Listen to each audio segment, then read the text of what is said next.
All right, welcome back to the Copywriters Podcast with your host, the world's greatest copywriting coach, David Garfinkel. David, how are you doing today? Nathan, I'm just fine. How are you? I'm doing fantastic, and we had a little bit of trouble before the beginning of the episode. You're having a very sunny day today, it seems like. Yeah, it's always sunny in San Francisco, except for 95% of the time when it's not. So, yeah. Well, for the video viewers, we are having some sun issues, but we got it figured out and we're ready to go. And I am super excited about today's episode. So I'm going to sit back for a moment, let you introduce the very special guest that we've got lined up, and we'll go from there. Yeah, we have a very special guest. So let's start with this. Whether you're running a business or running someone else's Facebook advertising for them, it always seems like there are a million things to keep track of as far as advertising is concerned. And no doubt about it, there are. But there are a few things that are truly make or break day in and day out. A few crucial things that will define the line between profitability and losing money. A few things that determine sale or no sale. In other words, a few things that matter a lot more than the others.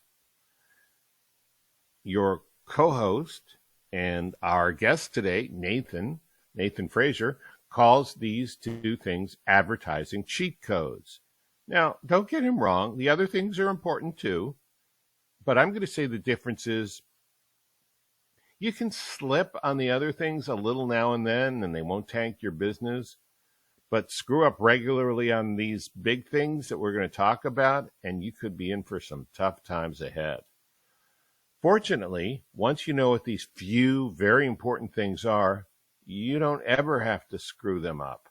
Nathan's going to tell us about 3 of the most important advertising cheat codes today. And it seems like it was only yesterday when I last told you copy is powerful. You're responsible for how you use what you hear on this podcast, and most of the time, common sense is all you need. But if you make extreme claims, and if you're writing copy for offers in highly regulated industries like health, finance, and business opportunity, you might want to get a legal review after you write and before you start using your copy. My larger clients do this all the time. So, Nathan, welcome to the Copywriters Podcast. David, I'm so excited to be here. Long-time listener, first-time caller, and I'm excited for today's episode. So, all right, you've got these advertising cheat codes. Do you want to talk a little bit about, before we dive right in, could you talk a little bit about how you came up with them? And, did you see people start businesses and then tanking them over and over again? Or is it just like people working so hard and ending up at the end of the month with no profit? I mean, what was it that informed and inspired you to do this? 2 things. Number one, and we're going to actually talk about one of them today in this episode. Just wanting to have fun. I feel like advertising and marketing, it's stressful. There's a lot on the line as a copywriter because you're getting paid based off of your results. And a lot of times we lose sight of how fun advertising can be, how fun marketing can be, how creative and inspiring it can be. So I kind of wanted to have fun with my own advertising, and that was a big part of why I kind of went with like the video game cheat codes theme for these advertising cheat codes. And then the other thing is just as you get more mature in this industry, you start to notice recurring patterns, recurring themes of failing campaigns. You start to see the same mistakes being made over and over again. And so I just wanted to kind of, number one, have fun with it, but number 2, deliver some really simple tweaks that people can make with their advertisings to have better results because I felt like it was needed. Okay, that makes sense. So let's jump into them, shall we? Yeah, Um, absolutely. okay, so your first one is called stick the landing. Now, the standard meaning of those words means to execute a perfect landing after an acrobatic move, especially in gymnastics, or more generally, to accomplish an impressive feat of any kind successfully. And I think your use of the phrase is not so far from that second definition, to accomplish an impressive feat successfully, but it does have a very specific meaning when it comes to advertising. Why don't you talk? Why don't we both talk about this? But you start. Well, we had Bond Halbert on a couple of weeks ago, and he was talking about sometimes he'll start with the end of the sales pitch. He'll start with that while he has the energy, while he has the mental capacity, because a lot of times by the time we get to the end of a sales piece where we're going to write the final call to action, we're mentally drained, we're exhausted, it's been a long process, and it starts to show. We get lazy. And so but that's the most important part of the sales letter. People say the headline's the most important part of the sales letter, which, I mean, there's merit to that, but if you don't have a good call to action, the whole sales letter was a waste. And so he talks about starting there and making sure that you're writing there with a lot of energy. I've noticed a lot of times people get weak. They don't know how to transition into the sales pitch very well, the call to action very well. If they do transition into it, they start using weasel words. They start selling from the heel. They start saying things like, this might work for you, or give it a try and see how it works. They start conveying a lack of confidence, and that shines through to the reader. So I really liked Bond's advice, which was start with the end in mind. Start by writing your sales pitch or your call to action first. I don't always follow that advice, but I do always give extra scrutiny to the call to action to make sure that it's just as strong as the rest of the sales letter. Well, didn't legendary football coach Vince Lombardi say fatigue makes wimpy copywriters of us all? No, actually, he didn't say that. He said fatigue makes cowards of us all. But it's not just fear. It's like you're lacking that life force, that momentum and intention when you're tired. And so I think that's a great idea. I mean, I don't think you have to do it first, but I think the spirit of what you're saying is, and what Bob's saying is, you need to do it when you've got all of your attention and energy and internal forces aligned and focused. Mm-hmm. And yeah, let's talk about, is the headline more important or is the closing more important?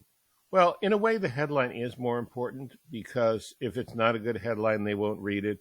But you can't overextend that past getting them to start to read it, because the headline's not going to close the sale. The headline's not going to deliver the money. The headline's not going to keep you in business. The headline's going to get your copy start to be read.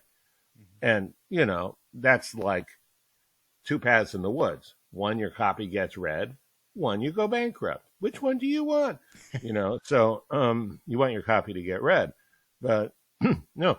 So what are some of the ways people don't stick the landing? What are some of the ways people screw this up?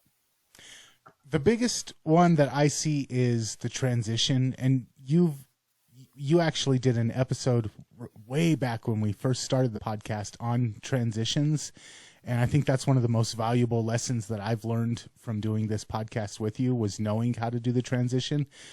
You're going from a story to talking about all the benefits to talking about how your life's going to be improved, and then you have to ask someone for money. And bragging is really easy to do, and telling stories is really easy to do, but asking people for money is not always that easy to do. And so if you don't have a smooth transition from one step to the next, it kind of causes a speed bump in the sales copy, and it can throw a lot of people off.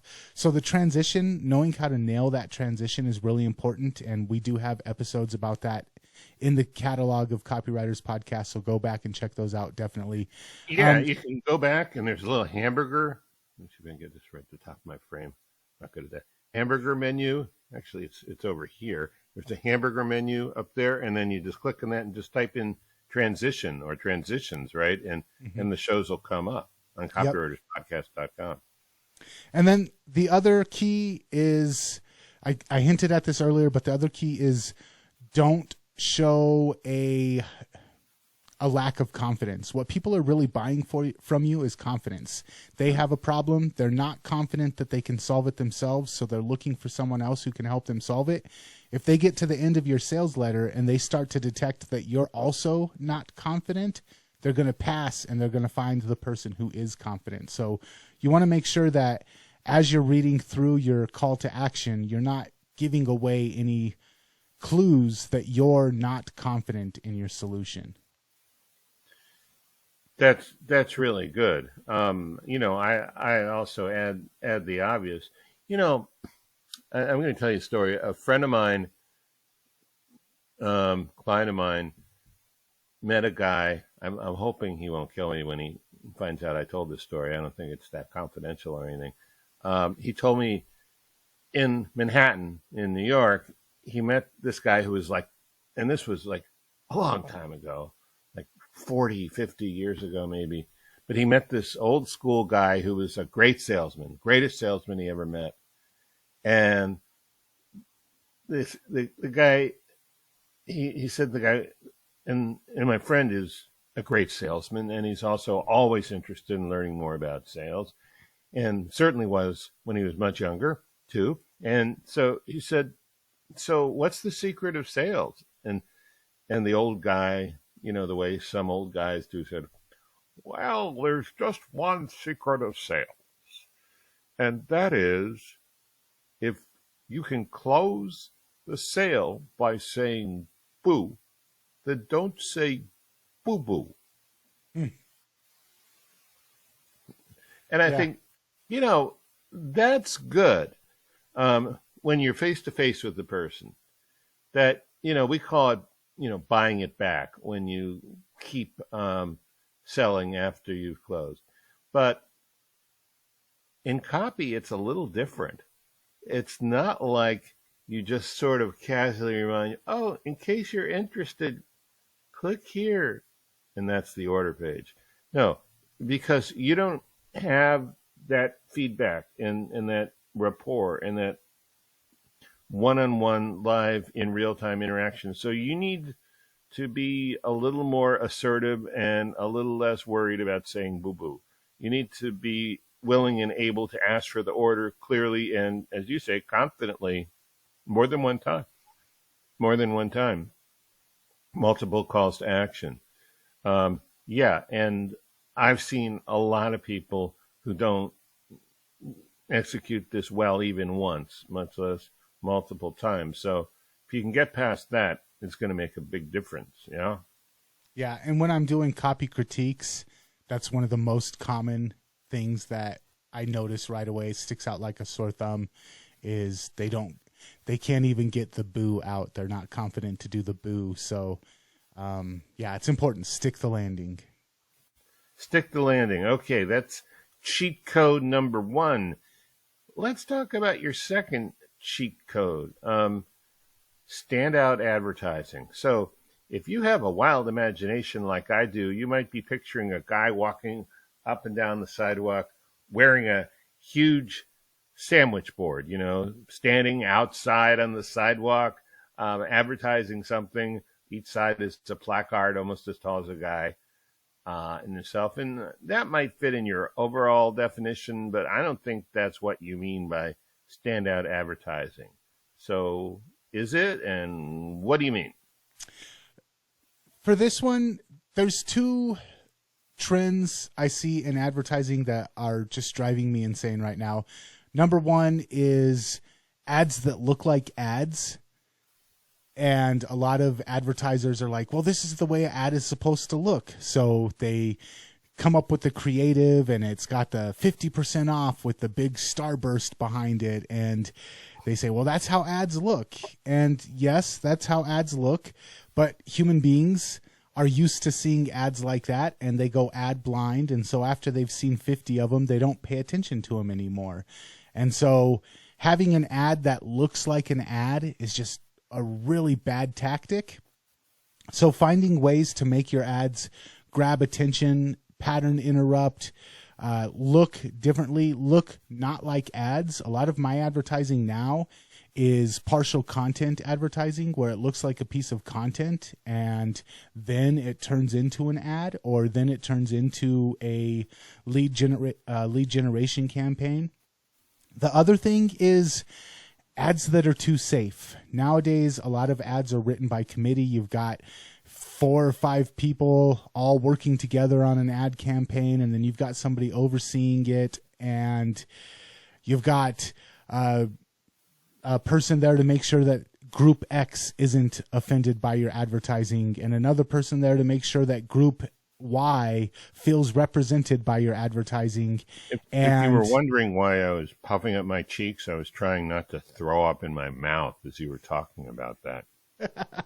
Yeah. So you've got what I call this is copywriting by committee, and a lot of that goes on, and the result is very safe, very politically correct, very corporate advertising. And again, if you've got a war chest for your advertising campaign like Kraft or Nike does, you might be able to get away with that. But for most of us that are out there in the trenches advertising, we can't have these boring, politically correct, sanitized corporate advertisements. They're just not they don't do anything. They don't speak to people, and they don't stand out. So a lot of times in my advertising, I go the opposite. I'm like, hey, how can we stand out? How can we make sure that when people see this ad, they don't automatically go ad blind to it, and they don't say, oh, I've heard this message, or this is boring, I'm just going to keep scrolling. I want to have ads that are going to grab people's attention,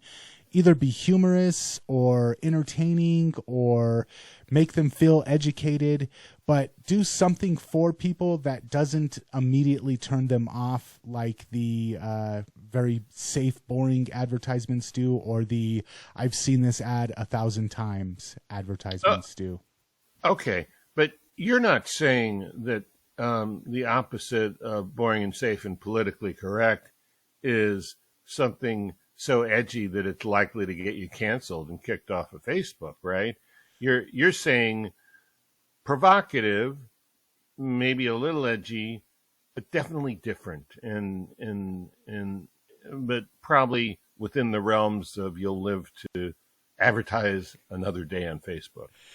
Yeah, my best example of this is the Squatty Potty commercials. I'm sure you remember those, where it had the unicorn and he was pooping out rainbow colored poop, and it was a commercial for how to a product that helped you have better posture while you were pooping. There was no way anybody who saw that commercial as they were scrolling through Facebook or YouTube wasn't able to stop and finish watching it. It grabbed your attention, and and it wasn't offensive, but it was shocking, and it was definitely not safe. It definitely didn't care if a couple of people who saw it got offended. No, I mean, first of all, it doesn't bother me, but just to give you a little comparison, I grew up in the 50s when on TV shows, married couples slept in separate beds. So there was no hint that they would be doing anything, naughty. Yeah. So sometimes just a little bit of a shock to grab people's attention and be like, whoa, what is this? This is not what I was expecting. It doesn't have to be offensive. It doesn't have to be hateful or divisive, but it does got to grab their attention. A large part of advertising is grabbing attention, and so many ads now are afraid to grab people's attention. So I think societally, we're in a period where a lot of people are walking on eggshells in all of their communications. And I'm just going to say it is what it is, but for an advertiser, it's really a golden opportunity if you can thread the needle the way you're talking about. Yeah, absolutely. So I guess the takeaway from it is, remember that people are used to seeing advertisements. They're blind to most advertisements, and so they're going to just scroll past it if it looks like an advertisement. And boring, safe, cleansed, sanitized advertising, that doesn't inspire action. Boring doesn't inspire action. So at the very least, spice it up with a little bit of shock value, creativity. Humor works good if you are able to tap into that, but just make sure that it doesn't look like an ad and it doesn't bore people to death. Agreed. All right. So thank you for that. That's good. Let's talk about your third cheat code, which sounds a little salacious to me. Big, beautiful back ends.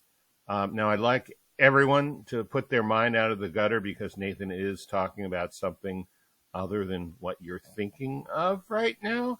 But what's important about all of this, I think, has to do with two things. Maybe I should let you say this, but I've started, so I'm going to finish it. It's about how much it costs you as a business or as the copywriter to acquire a customer, and how well you determine the long-term lifetime value of that customer. What does that have to do with a big, beautiful back end? Well, first of all, big, beautiful back ends is an example of what we were just talking about. It's only thrown in there to grab people's attention and pull them back into what I'm trying to teach. So I'm glad that you picked it out and it stood out to you. It is an example of standout advertising. But you're right. A lot of times we spend all of our time and money on bringing new customers in. And once they're in, we forget about them and go back out and advertise to bring more new customers in. But we're missing a golden opportunity. And there's two parts of human psychology that I want to focus on. Number one, people want to have a sense of confidence that they made the right decision. If somebody buys if a guy goes out and buys a PlayStation 5, he's going to be quick to call his best friend and be like, yo, I just got a new PlayStation 5, because he knows his best friend is going to be like, that's awesome, you made a great decision. But he's probably not going to call his girlfriend and be like, yo, I just bought a new PlayStation 5, because he knows she's going to be like, yo, you're a bum. Aren't you supposed to be out looking for a job? What are you doing buying a video game? So what we do as human beings is, after we make a decision, we look for a way to reaffirm that we made the right decision. And as an advertiser, the easiest way that we can make that possible is say, hey, make that same decision again. You just bought this supplement. Why not buy 2 more of the same supplement? And what that does is that gives us as the buyer the opportunity to reaffirm that we made the right decision. If we made the right decision the first time, now we can make that same decision again and affirm that we made the right decision. Yeah, let me just say that's a great way to look at it. I never thought of upsells, or I guess when you're doing a larger quantity, I don't know if that's literally an upsell. I think of an upsell as a separate item. But yeah, selling a larger order, because that'll help the person confirm their decision. It's a great way to look at it. And it's all part of the big, beautiful back end. Yeah. Mm-hmm. So that is coupling. The other back end marketing that I like to do is complementary sales or continuity sales. So I do coupling, I do complementary, and I do continuity. So coupling is buying more of what you just bought. Complementary is like, hey, if you bought the pencil, maybe you want the pen. And then continuity is, hey, you bought the razor, why not buy a subscription so that you get new razor heads sent to you every month? So those are the 3 most effective, depending on which type of business you're in. Either sell somebody more of what they just bought, sell them something that complements what they just bought, or sell them a package where they get a renewal of what they bought month after month.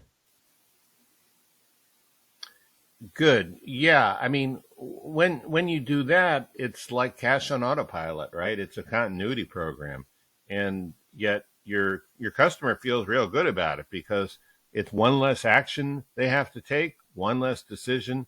Yeah, that's what I really like about. I mean, I love the idea of a back end, but I really like the way you framed it so that eh, whether everybody wins or not is always a big philosophical question, but everybody feels good. That's and that's I think that's important for a transaction or for a event to continue. I really like that. Yeah. And it's also just making life easier for people. If you have something that they would naturally be buying once a month or once every other month anyways, just saying, hey, let us take the stress off of that. You don't even have to worry about it. Just set up an account with us and we'll send you a new one every month, or we'll send you a new one every 2 weeks, or whatever the case may be. If you look at it as, I'm not trying to milk my customer for everything they're worth. I'm just trying to make it easier for them to get the things that they want in life. It makes it a lot easier for you as the advertiser or the copywriter to write copy, so that, I guess it's just a mindset shift or a framing shift, but you're not trying to squeeze the customer for everything that you can. You're just trying to make their buying decision easier for them. No, that's really good. So let's see. What would you review the three advertising cheat codes that we've gone through today? Yeah. So give me just 1 second here. Doo-doo-doo. Scrolling. Okay. Yeah. So it's hard to put an order of importance on these, but sticking the landing is so important. Making sure that you're selling with confidence all the way through the sales letter. Standout advertising, make sure that your ad doesn't get lost in all the noise out there. Make sure that you can grab attention and you don't fall victim of ad blindness or ad boringness. And then big, beautiful back ends, which I'm a big fan of in all aspects of life. And that's just making sure that you don't spend a bunch of money to buy a customer and then only utilize it on one purchase. Make sure that you're offering them more opportunities to spend money with you. Okay, now I know that you have more of these and people can get them for free if they go to a certain website. Is that right, Nathan? Yeah, so this is one of 5, and I think there's actually a bonus one there, and I'm adding to this as we go. I created a little mini training called Advertising Cheat Codes, and you can go to advertisingcheatcodes.com and get them there. And as I'm coming up with new ones, as I find new cheat codes in my own marketing endeavors, I'm adding them to this. So there's 5 or 6 of them right now. There's going to be more as I add on to this. But yeah, you can go get them for free over at advertisingcheatcodes.com. Awesome. All right. Well, thank you for that. You were a great guest. Would you consider co-hosting this thing with me? Yeah, I was really nervous. I hope I did all right. Yeah, you passed the audition. All right. Awesome. David, thank you so much for giving me a chance to plug my own stuff this week. I really appreciate it. And I had fun doing it. So thanks for the opportunity. And if you do get value out of advertising cheat codes and you got value out of this episode, make sure that you're subscribed to the Copywriters podcast so that you never miss an episode in the future. And the best place to find the podcast, David? It's at copywriterspodcast.com. All right. And until next time, man, we will catch you later. See you later.